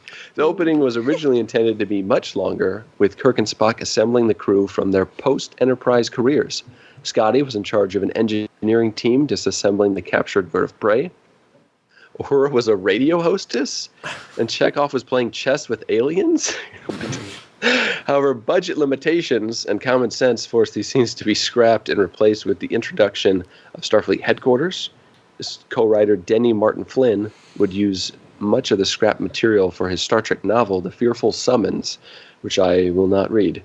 The chorus heard in the background of many of these scenes, mainly those on Ruapente, says "to be or not to be" in Klingon. So I thought that was a nice little touch. In earlier screenplay drafts, the character Maltz from Star Trek III, The Search for Spock, appeared at the trial as one of General Chang's witnesses, as if they needed more evidence, answering questions about Captain Kirk killing the Klingon crew from that film. The scene was dropped as this was deemed extraneous, and John Larroquette was unavailable to reprise his role anyway. Walter Koenig wrote an outline, in which the Enterprise crew, except Spock, are forced to retire. Spock and his crew are captured by a worm-like race of aliens, and the original crew must reunite to rescue them. In the end, most of the original crew, except McCoy and Spock, die. Koenig's idea was rejected by Paramount Studios. So, yeah. What? Maybe stick with your day job there, Walter. Walter Koenig did that. William Shatner had once been Christopher Plummer's understudy in the theater. I think it was King Lear, if I'm not mistaken. Yeah. But, man, cool. What a switcheroo. Make sure you go on the night that Christopher Plummer's... It's like going to see Joseph in the Technicolor Dreamcoat and Donny Osmond's not there. Art department gag. A few seconds before the first shot of Ruapente, a small cylindrical object can be seen near Valeris's left hand in two shots of her and Chekhov. It is a lock cylinder for starting the USS Enterprise with a key. So the art department's so funny. Released between the airing of Star Trek The Next Generation's Season 5, Episode 9, A Matter of Time, in which Bill Nye the Science Guy tries to convince them that he is from the future, a historian, and Next Generation's New Ground, Season 5, Episode 10, in which, speaking of child support, Worf's parents come back and spray Windex on Alexander and say they can't have him anymore. So spray Windex.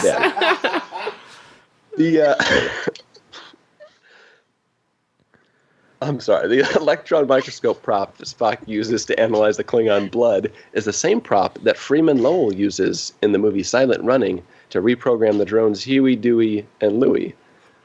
Nichelle Nichols, who plays Uhura, famously refused to use the phrase, "Guess who's coming to dinner," in this film, which was meant to be a reference to Guess Who's Coming to Dinner, the 1967 film about racial bigotry.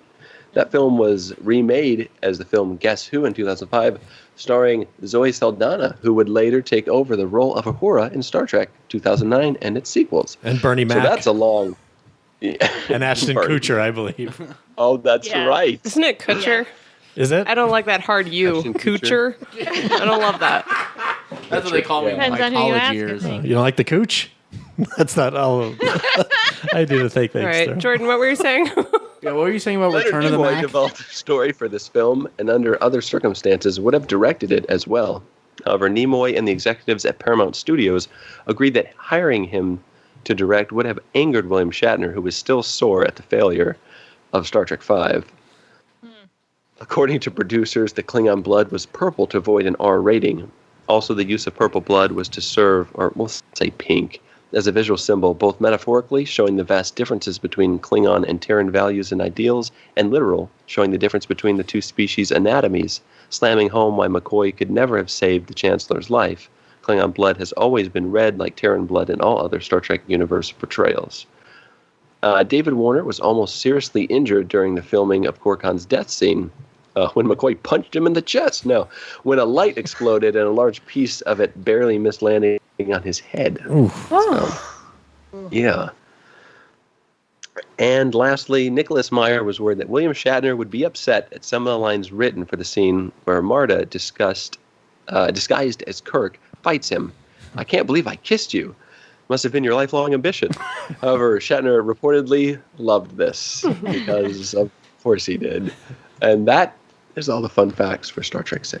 Very good. Thank you, Jordan. All right, let's get into our deleted scenes. All right. Whoa.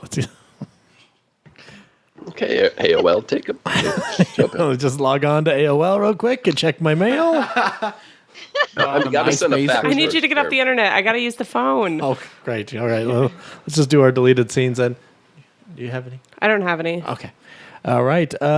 Leta, you have a deleted scene. Yeah. Next time, Kirk continues to serve Romulan ale at his meetings, but he switches his crew's glasses with cool blue Gatorade. So they just ended their meetings by being excessively hydrated. Nefarious. A little bit of a sugar high. And they did get that Arctic blast a little later in the movie. Ooh, spicy. Connor, you got next time on. I do. I have two. Okay. So, I didn't know this, but Alex Jones is actually a huge fan of Star Trek. It may not look like it from the transmission I was sent, but he's seen a lot. His knowledge is pretty impressive. I'm playing it for you now. Beep boop, button press. I'm tired of Star Trek putting whales in the water, turning the freaking space probes gay. Listen, folks, of the so-called Federation, okay, Picard is a holographic lizard shape-shifting vampire. Don't listen to Jake Sisko's so-called news. He's a puppet of the deep state. The Tholian web was an inside job. Thanks, Alex. And he also sent me a second transmission that's about a paragraph log. Beep boop, button press. Obama isn't real. I'm sick of this crap. When will you realize that the lizard, cardboard drinking, skin fondling people in power don't want you to buy my newest vitamin supplements? My Brain Force Plus pills are available for the low price of $190 a bottle. Okay? You take one pill and you're fighting the deep state. Okay? One single pill will allow you to become an alpha male, a raging virile hunk of man meat that will crush any globalists. I'm tired of McDonald's putting the gay gene in our hamburger. I never started to have gay thoughts until McDonald's. Listen, they're trying to shut me down because they know I'm telling the truth, okay? Then they should be afraid. They should be very afraid because I'm a human and I'm fighting their lies. I'm coming over to fight them and I won't surrender. Okay, ran over by my brain poison. Thanks, Alex. Beep boop. Beep boop. Transmission ended. Long paragraph. Yeah. Salient. Mind blowing. It really makes you think, too. Like, if Elton John was gay, then explain how he married a woman for 4 weeks in 1981. Yeah. Yeah. Yeah, and explain why they won't talk about that marriage. Yeah. Yeah. Makes you think. It really does. All right, thank you, Connor. Jocelyn. Is it me? That's you. I'm a pretty excited actual deleted. This is real, guys. Okay, I combed the internet, and I found an actual deleted scene. They were, they had a really well padded cast for this movie. They were really worried about, the flop of Star Trek V, so they were really trying to pull in everything, and they got Christopher Plummer, huge get for them, but also they wanted to just make sure that they capitalized on that huge crossover, of course, between Star Trek fans and fans of The Sound of Music. Huge demographic for Star Trek, obviously, musicals and science fiction. So they were trying to kind of weave these two things together. I don't know if it worked. I have audio from this deleted scene, so you guys can kind of let me know if you think it worked or not. Wonderful. I can see you, Kirk. Chang. Can you see me? Oh, now be honest, Captain. Warrior to warrior. You do prefer it this way, don't you? No peace in our time. Once more unto the breach, dear friends. Edelweiss, Edelweiss.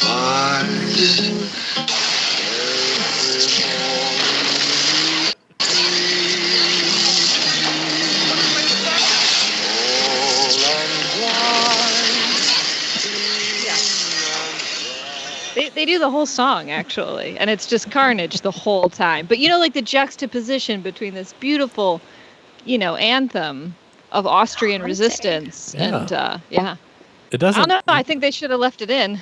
It doesn't not work, really. You see that actually used a lot more recently in movies. Yeah.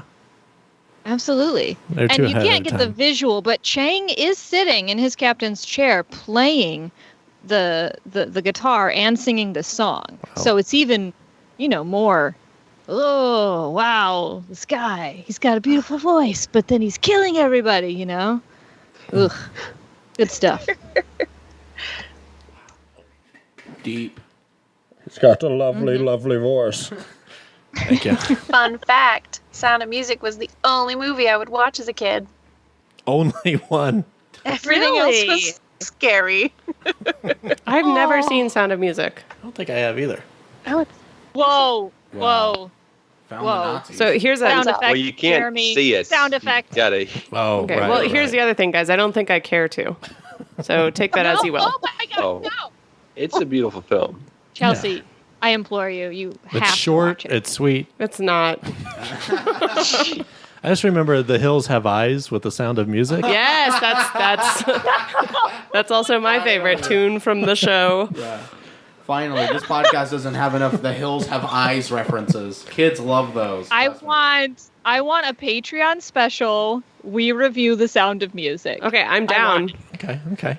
But I get to make a request after that one. Okay. All right. And in my like a cannibal holocaust. my scrapped rap album I was making, I wrote a song called "The Hills Have Ears," and it was like a Will Smith rap song about stumbling across this hillbilly town and having to fight for my life. Oh, please do tell more. That's it. I think I started recording some. And I was like, "What am I doing? I'm not good at this." I gotta get a job. So I stopped. So I just did my Sweet Caroline's remix with a Z. All right, Jordan. Next time on.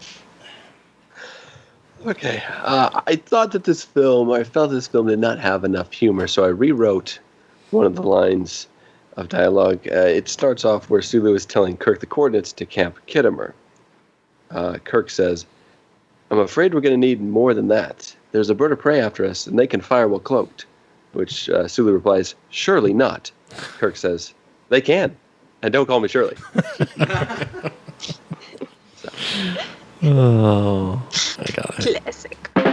And all I changed was the very last part, because that is what Sulu says. So. Yes. Yeah.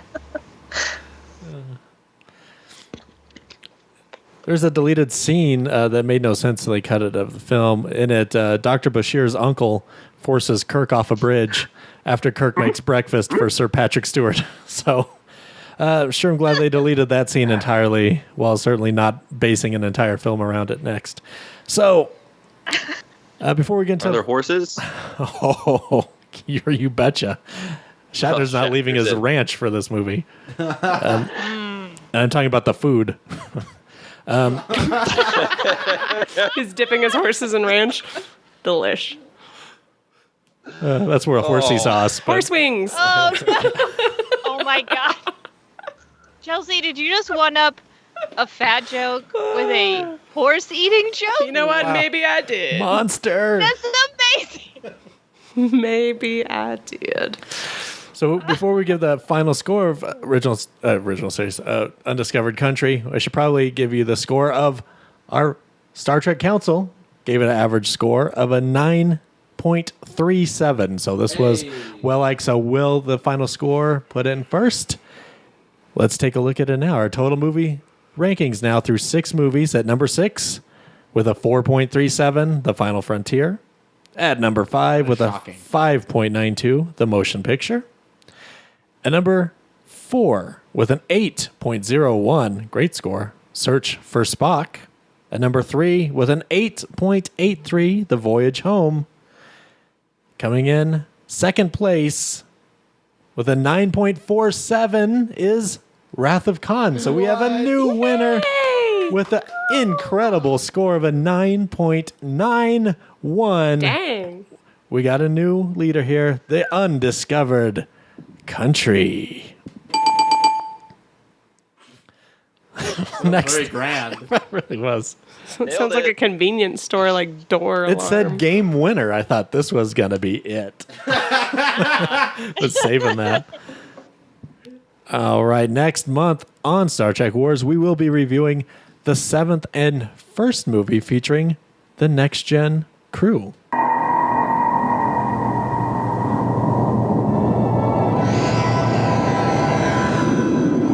In space, there is no beginning and no end.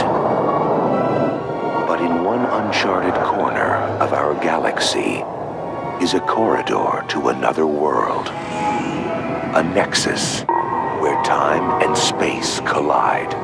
Past and future connect. And 2 generations will meet to join forces in a battle to save the universe. I take it the odds are against us and the situation is grim. You could say that. Sounds like fun. Group 1, engage. Let's go.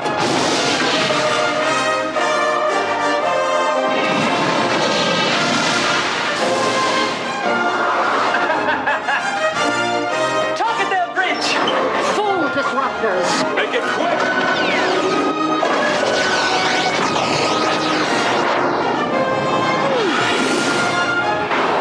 Star Trek Generations. That's right, it's Star Trek Generations. So excited for that. Star Trek Wars is available on Apple Podcasts, iHeartRadio, Stitcher, and anywhere else fine podcasts are heard. If you haven't done so yet, please take a minute and leave an iTunes review. That simple gesture goes a tremendous long way in helping other like-minded Trekkies find us. Write a review and we will read it on air. You can find us on Twitter at the Star Trek Wars. And if you want some fine Star Trek Wars merchandise, head over to redbubble.com or follow the link attached to this episode. My friends, always a pleasure to see you all. Chelsea, where can they find you? Oh, you guys can find me on the council page, or I just started up a custom pet portrait painting. So if you're on Instagram, follow the Happy Hellhound. Very good. Nice. That is wonderful stuff. Thank you, Chelsea. Leta, where can they find you? Oh, you can find me next time we review a movie, and also seeing if I can put some fur on my child and have Chelsea paint him as a pet. I mean, I will paint humans. I just don't want to do it often. But I will totally paint your adorable son, Leta. Can you paint me orange? Stipulation, I will put whiskers And he on him. doesn't even have to have fur on him, because that might actually make it weirder. could really open up your portfolio, though, if you think about it. My portfolio? Yes. Yeah, not portfolio. Portfolio. Jocelyn, always a pleasure. Where can they find you? They can find me right here, sitting with the knowledge that Chelsea has never seen Sound of Music and that Leta watched it incessantly as a child and isn't afraid of Nazis, apparently. So There's got to be middle ground. feelings to work through. They I know, defeated there's them. I don't understand. Connor, my sweet Connor, you have graduated high school. Your life is just beginning. Where can they find you? You can find me sleeping in for the meantime and prepping for college. Very good. Very exciting. Thank you, Connor. I'm an exciting guy. What can I say? Jordan, always a pleasure. Where can they find you? They can find me not eating Furios. That sounds like a terribly failed cereal idea from the 90s. They can find me on the council page. They can find me on the next Babylon 5 episode. And they can also find me trying to find the bottom of a bottle of Romulan ale as I watch Babylon 5. Very good. And as for me, well, you can find me, as always, right here on Star Trek Wars.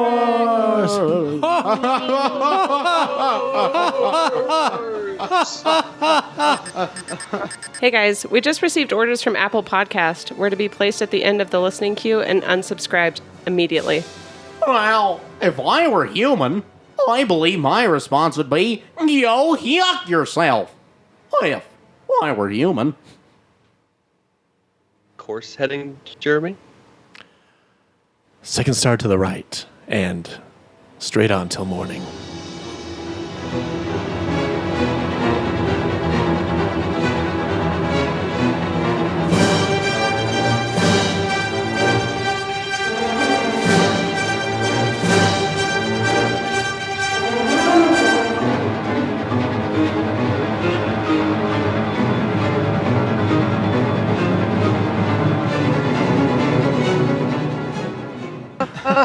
All right. You guys got your thing? Yeah. All right. Jordan, you got your thing up? Okay. Need more specific. I'm going to do it. I'll point at you. That's what I was talking about. That was such a smooth transition. Everybody's got their thing out? All right. And here we... Is that better? Wait, what did you just say? Well, Jordan more specifically said, hey, Jordan, do you have your thing up? Thing up. Hang on, let me read the full script before I commit. You know, not everyone keeps their things in the same place, and I put mine. Oh. Sorry, I didn't mean to kick your shins, man. Okay. No problem. I wish those were my shins. God, this is going downhill. Yeah, we haven't even done this. Okay, here we go.